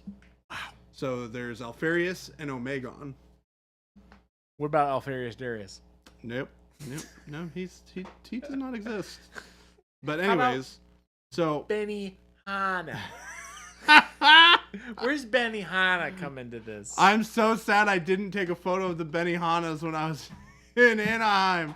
I'm sorry. I keep interrupting you. Go ahead. Tell me about Barfarius the Darius.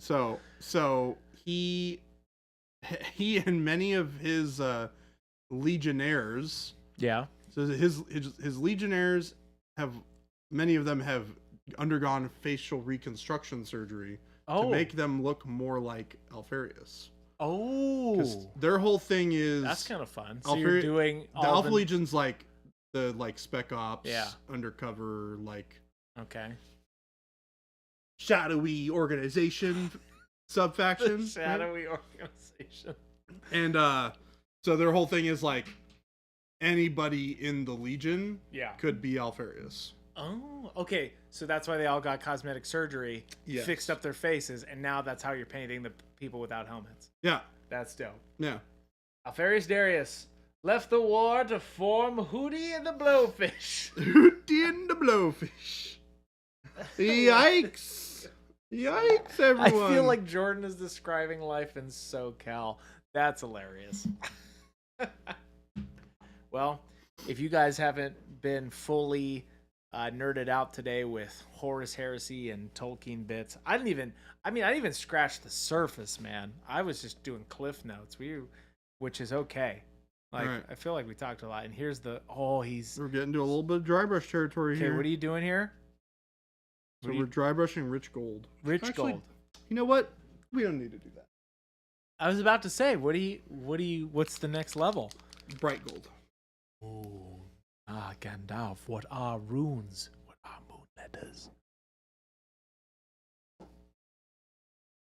Brutal. So this will have more contrast beneath the previous layers.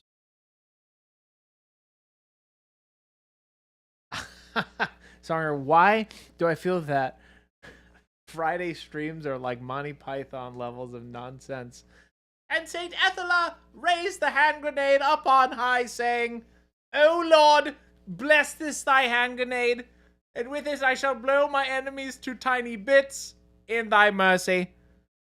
And the Lord did grin.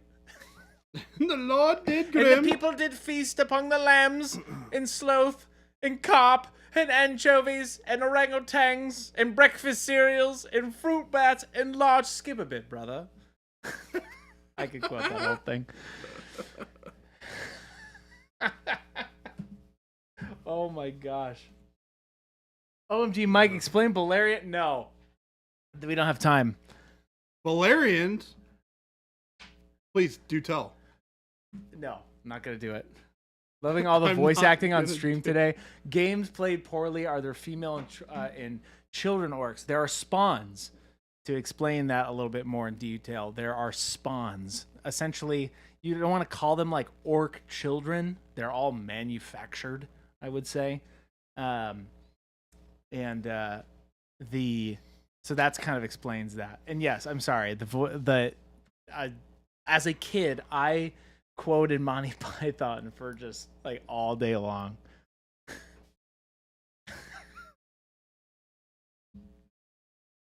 We're gonna let that dry a little bit longer. This needs some more time to cure and settle. So we'll probably dry brush this on Monday. I like that. I'm giving Jordan the business still. You don't know nothing about the business. First, thou shalt take out the holy pin. Then thou shalt count to 3. No more, no less.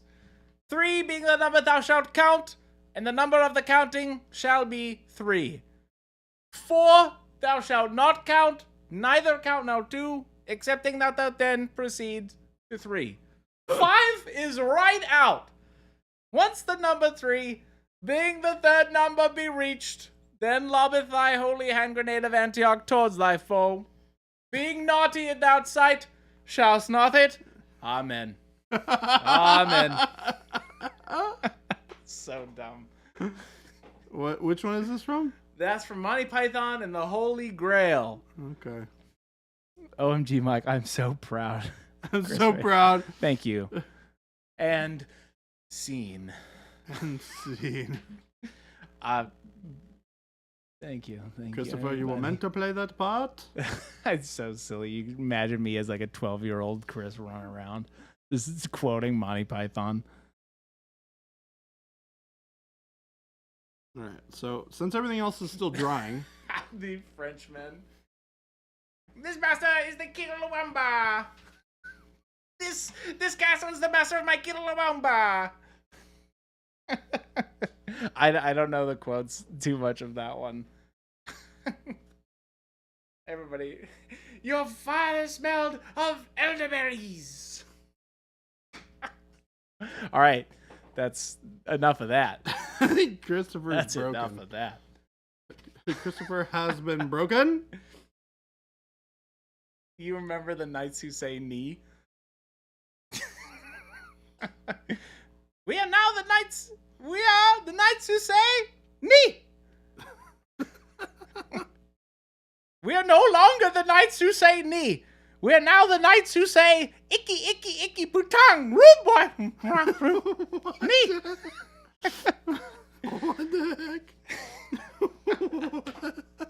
Therefore, we should give you another test. What kind of test do knights who recently said knee? You must find another shrubbery. So good. Your mother was a hamster, and your father smelled of elderberries. I like that movie. I can tell. Sorry, So- we're painting. We're back to painting. Here we go. Painting Smaug base. So what I'm doing is I'm doing some stippling of a 50-50 mix of green oxide and our dark jade to create some cool, like, textured stone Yeah. feeling. Oh, that's good. I like that. I like that a lot.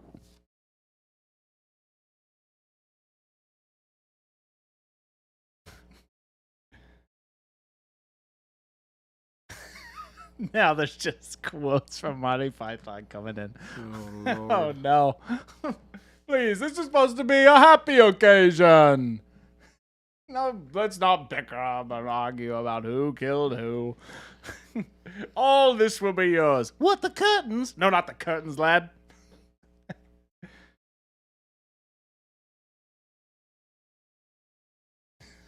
Tell me about the I'm curtains. down with an ASMR painting stream. We have a couple ideas of the paint drawdowns that people were asking. We're gonna do some paint drawdowns. Get like the little bottles, you know.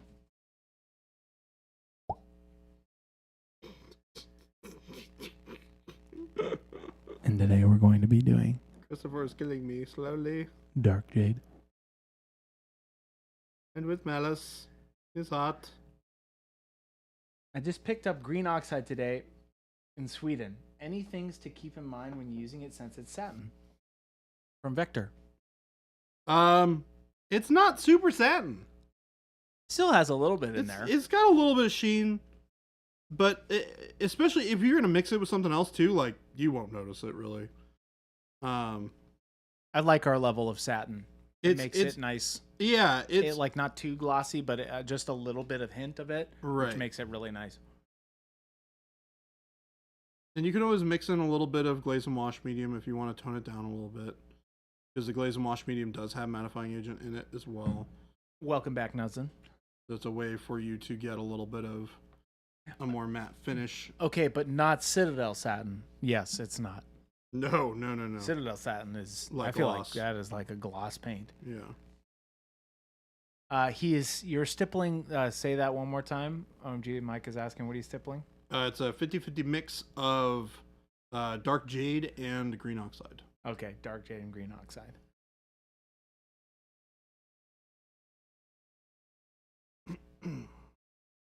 Welcome in, everybody. We're painting Smaug's base. Exciting news. I have expansion set 1 and metallics on the way. Can't wait to get them. Oh, yeah. Awesome. The metallics are fantastic. Those are some of the first monument paints that I bought. And that's what really just changed my whole life with that.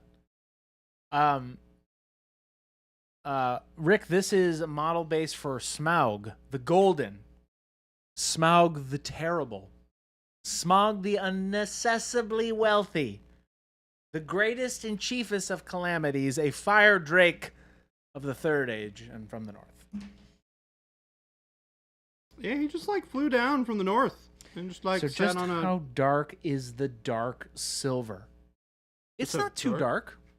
It's fairly dark. It is dark. I would say.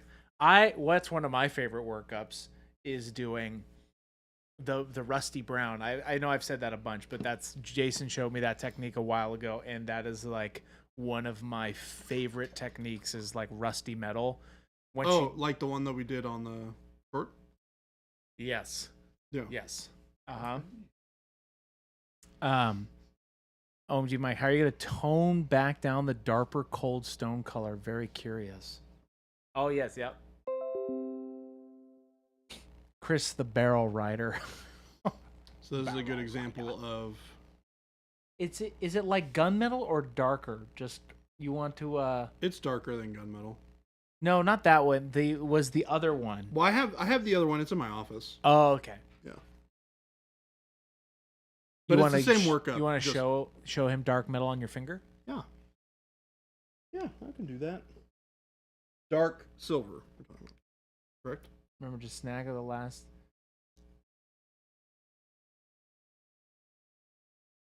Wad, take it easy. Bye, Wad. Have a great weekend.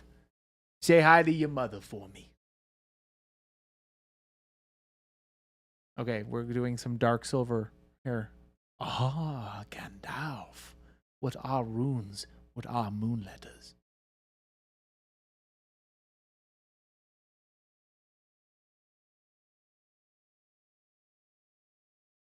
There it is.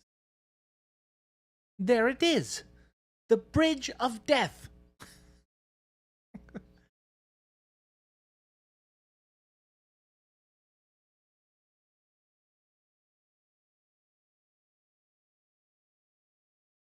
Hemlock, how'd you do the skin on that troll?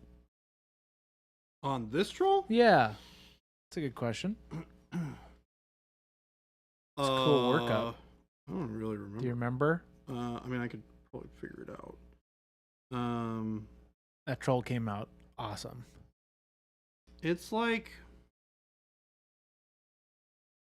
if you were to take like a little bit of dark plum and a little bit of like neutral gray, and then you were to like add some white to it. Mm-hmm. So maybe dark plum plus bright neutral gray plus black. It's like a 3-color mix. Yeah. It's got a little bit of purple to it. It's definitely gray. If you guys go back and watch some VODs, I don't remember, but Jason was painting like a rhino character. It's a very similar. He does a very similar workup. Yeah. Songer, has anyone ever started painting a model and about halfway through just gave up? I'm trying to paint an old TV model and the model sculpt is giving me nightmares. Take a break. That's the best thing I can recommend. I had to do that with my Legion stuff because I want to get that done, but I'm just not inspired to do so. So I had to step away, paint something else, and now I'm like, oh, I want to finish my Legion stuff. Yeah, dark plum underpainting, then neutral gray glaze, something like that. Yeah, you can do something like that. Yeah, Hemlock, go deep in our archives on YouTube. You'll see it in there. That's magnesium against dark silver, right? Ooh. Ah, yes, Gandalf. With our runes, with our moon letters. May I one, the Dark Lord in his ring. See Frodo. Ring wants to be fair. I actually really love this color. It's heard its master's call. Doing little Gandalf things in there. His muttering. The year 34 on the second age. Rings precious to me. Count of Isildur. I bind with a great pain. Secret fire can tell. Oh my god. You are funny. Magnesium is almost black. No. It's much more like yellow. Jason was saying it was like an older like style color. It's like I don't know how to describe it. It's magnesium. He said tin bits, but it's not. Tin bits? Tin bits is not quite right, I don't think. This is magnesium. Yeah. So this is like if you took dark silver and you made it more of like a yellow brown. I'm trying to rub you. It works great for like old kind of weathered metal. What was the weathering technique? Oh, the weathering technique mentioned a few minutes ago. It is. There's a short down. Yeah, go look in our short. It's like down and dirty metal. Yep. Rusty metal. It's amazing. It is. Well, this is how I do. You want to link to YouTube? Yeah, I will link the YouTube. Although I suppose Relax Studio is on YouTube right now, but yeah, there's a short that walks you through the whole process. Yeah, it's great. I think my workup is burnt sienna, burnt orange, it's yellow ochre, dark silver, yes, silver. Yep, yep, absolutely right. Those are. Thank you guys. I'm being silly. Don't tempt me. We do has a YouTube, OMG Mike. We do. Check it out. Right Relax Studio. Yes. Check it out. Desire to do good, but through me, wield a power to great interpreter. Playing the tutorials you guys have on your site. I still say that the underpainted flesh is kind of witchcraft. It's good, man. It works good. Underpainting is a lot of fun when you can get it right. I did underpainting on this guy's skin. Yeah. Yeah.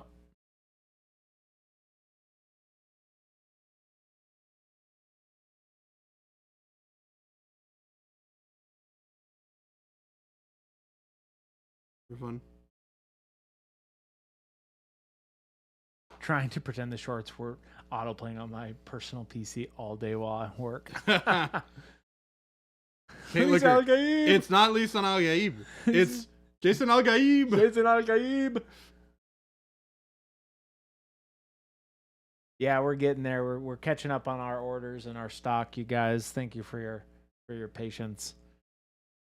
Dark bronze is one of my favorite metallics. Dark bronze that is color great. is amazing. I love dark bronze. Amazing. Yep, it will. It's a great. I love that down and dirty metal. Wow, it's already 3:52, Jordan. I know. So what I'm gonna do now? Oh, Zazan has a good question. What do you think of the slap chop method, Jordan? I think it is a great tool for people who don't have an airbrush and can't use a more traditional zenithal technique. I slap chop. Yeah, I mean it Or works in for quotes. people. Yeah. And that's really important, right? Like using a tool that makes sense and works is the most important thing. It doesn't matter what tool you use as long as it works for you.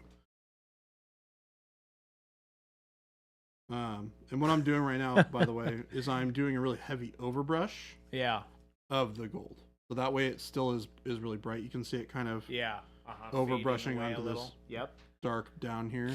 Brings back some of that shine.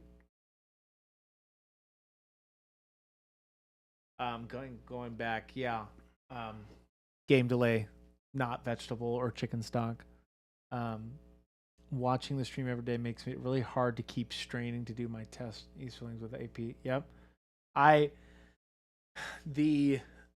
you guys thinking of releasing any new metallic tones? I'm not sure on that one. Any metallic what's? Metallic tones. Not right now. We just released a new one. We did. Which is magnesium. Yep. We're thinking, magnesium is an awesome color. I love magnesium. I've heard slap chop. So going back to the slap chop, right? I've seen that it's almost like a hype word in my opinion, right? Like I felt like slap chop came up with was a YouTuber's way of saying speed paint, right? Yeah. And then it got super popular, and then just everybody's like, "Oh, my searchability on slap chop's good. I'm gonna make a slap chop video." Yeah. It's just kind of skipping almost steps, or so it's. I don't know. What it is it's painting quickly. You are creating a zenithal basically without having to use an airbrush. Yeah. Is what you're really doing. And that's great because a lot of people don't have an airbrush and they want the effect of a zenithal and they want to use their speed paints or their contrast paints or their filter paints, that they own, right? And using the slap top technique, for lack of a better term, is a really effective way for a lot of people to do that, and that is really good. I won't use that technique because I have access to an airbrush, and I'm comfortable with my ability in using an airbrush, and because of that, I'm going to get a better effect out of using an airbrush to create a zenithal. Yeah, than I would with a dry brush, right? Rick, that's a good way of putting it. I feel like I've been sort of doing slap chop before even knowing about it for my armies. Yeah, I mean, it's just just a key word, I would say. Yeah, it's a term that was popularized because people who are less comfortable with zenithal or wanted to paint armies quickly had a really efficient way to be able to get models painted fast, and that's what a lot of people really want, right? Here's a not question. Everybody is to the point where they're really looking to learn how to paint better. Yeah, they just want to paint more efficiently, and slap chop is a great way for doing that. Dotson, I have a question for color scheme question. My plan for painting my Space Wolf models is to do a black primer with full zenithal of dark gray blue and spot highlighting with gray blue. Does this seem like it would give the starting point for Space Wolf color scheme? Dark gray blue is going to be very blue. So if you're cool with the more bluish Space Wolf scheme, which I think looks really good, then yeah, that build up looks great. Yeah. And gray blue is like a perfect highlight color for Space Wolves. But it's a little bit more blue than the traditional color. But old school Space Wolves were more blue, like this color. So Yeah, I really like that. gray blue is a cool color. Awkwardish, better painter is relative though. Slaptop is just a technique like any other, and sometimes people just want to get. Yep, that's Awkwardish. I feel that. Yeah, better has nothing to do with it. Just like obviously you could paint a parade level or whatever you want to call that, at all times. That takes a lot of time. But if you're just looking to play the game and you want to just use the paint and have it be effective real quick, get that stuff on the table. Magnesium has does magnesium have a brown tint? Yeah. Yeah, it's more of like it's a brownish hue. Yeah, but I wouldn't say it's bronzy though. Right? No, it's not bronzy. It's magnesium, man. That's it, baby. Magnesium. Giving a little bit of a dry brush, overbrush with the bright gold. Look at that. Looking real good, Jordan. Looking mighty fine. Mighty fine. I love gold. Smaug loves gold. Smaug the golden. The unaccessibly wealthy. Smaug the terrible. Greatest and chiefest of calamities. Jordan. Magnesium has dirty old steel vibes, Campbell says. I agree. That's definitely like the intended use. Is it's supposed to be like a really dark. Game delay. I love gold. That's my favorite Smaug line. To Chris's love gold. Iris Barn. Zip it. Zip it. Zip it. Right. But why call it magnesium? I have some magnesium strips somewhere here, and it looks like silver, like an unpolished steel. I mean, I don't know, man. I don't come up with the names. I'm gonna be honest with you. It's like a dry. I'm curious. It's like a light thing too, but. Jordan, are you considering adding anything aside from gold, like little gems or anything? Awkwardish. I said that, Awkwardish. No. All right, everybody in the chat. Here we go. Capital letters. If you think he needs gems, write gems in chat. Go. Gems. Capital letters. Gems. Gems. We want gems. Nothing. I'm not getting anything. There it is. There it is. Here we go. Hype train. Here we go. Gems, baby. We need those gems, everybody. Gems, uncut gems, gems. Arkenstone. Oh, Mike's onto something. Yes, gems, nail gems. You know what would be really cool is if for the Arkenstone we like drilled out. Oh, and had like a little glowy LED. Ooh, dude, you're gonna have to make a micro thing, like a little piece of glass or something. I mean, the Arkenstone's fairly large. It's like relatively large.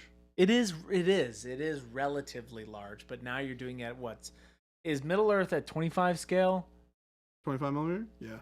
So you have to make a little. Oh, yeah, you could do that. Mike wants an Arkenstone. Awkwardish, way to go. I demand an Arkenstone. No. Look at Bilbo. Awkwardish, that's okay. We want gems. It's funny because I was telling I was just giving Jordan a hard time, like, dude, you gotta do gems. And I was like, do no. You can do little gems, like just do little colors, No. Little pokes of like reds and blues and stuff. It would look bad. Trust me, it would look bad.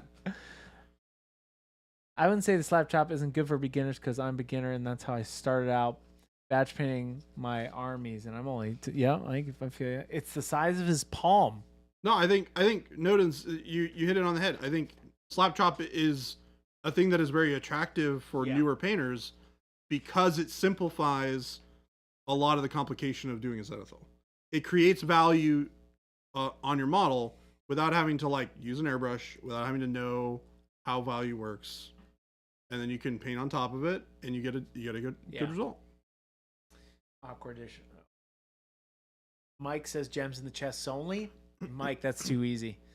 We want It's gems. too easy. We're not letting them off easy, boys. I did that kind of nonsense on my base. It says awkwardish. Yes, we need gems. Good job, chat. We got them. I'm just gonna paint this thing black. The whole base. No! He's going to repaint it, chat. See, look at this. I'm painting it all black. Should be copper. Yeah, so that's where, like kind of what Mike was saying, what are you doing? You paint things black? What are you doing? Oh, you're undercoating them. I got scared. I thought he was going and painting the base again. Reprime! What if we say pretty please to put gems on that base as cannibal? Yeah, Mike had a good point. Like it's nice that there's not so many like chest bits of gold and cups in this, because that would have been annoying. There's a good amount of other things on this base to paint. That's exactly why I'm not painting gems, by the way. We'll get them, chat. We'll get them. We'll get him to paint those. 1 of 9. We'll get him to paint gems, chat. Mike, that would. Mike says, I'll keep buying Smogs till they're gems. Would that help? We'll put gems on there. You're gonna drive Baby J off the ledge. Now, Baby J, we need you to paint 14 Smaugs, okay? No, I quit. Ooh, some fine china vases. That's a good idea. Some of those, we can make some of those just fine china. Does that work if China doesn't exist? Oh, I see what you did there. Just need the Arkenstone. I agree. I think that'd be a fun little Easter egg in there. I'll sculpt a little Arkenstone. Yeah, I think that would be. Well, you could put it in Bilbo's hand, like after the fact, like he already took it. You could do that. I like the Where's Waldo with the Arkenstone though. Yeah. Okay. Okay. I see that. Because he does lose it for a minute. Yeah, I could see that. I think the Where's Waldo, the Arkenstone would be cool. I could see that. All right, chat. It sounds like we're going to make Jordan paint the Arkenstone. How you feeling, Jordan? Like it's 4 o'clock. It's 4:04. I think it's time to call it a. We're gonna call this. Let's zoom out and give Gabe a nice thumbnail here. No, don't do it. No. That'd be such a funny thumbnail too. Put that up for us. Just go. Just a. Gabe would be like, No, Gandalf! Butter scraped over too much bread. Butter scraped over too much. I feel thin. Butter scraped over too much bread. Oh, look at that. Great thumbnail. Chat, it's been a delight. Thank you for having us. Thank you for listening to us nerd out, talk about stuff, me quoting Monty Python. You let us be us, chat. Christopher's an animal. I'm not. I'm just. Do it. Dump just the a paint light. on the base.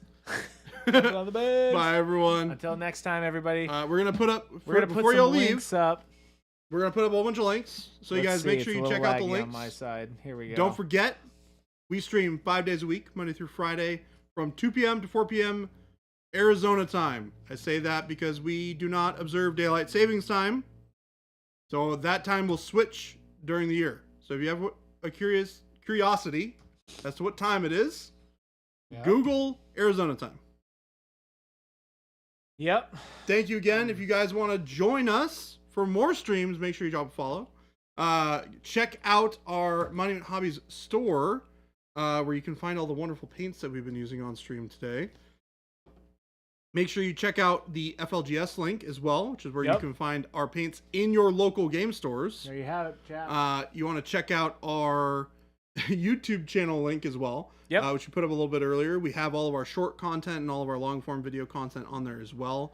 You can also watch restreams of all of our streams. Yep, So that's all on of the that live content's in tab there. now on YouTube. We don't post our VODs anymore. They're all just directed over to YouTube. And thank you guys for We got the having fun Discord, with too. us. And Yes, Mike, Awkwardish, Treebeard, all these. Yeah, thank you guys so much. We are gonna find somebody to raid. Make sure if you want to join us to hang out with the people we raid. With the people we raid. We'll find somebody. I gotta look and see who we're gonna raid. So excellent.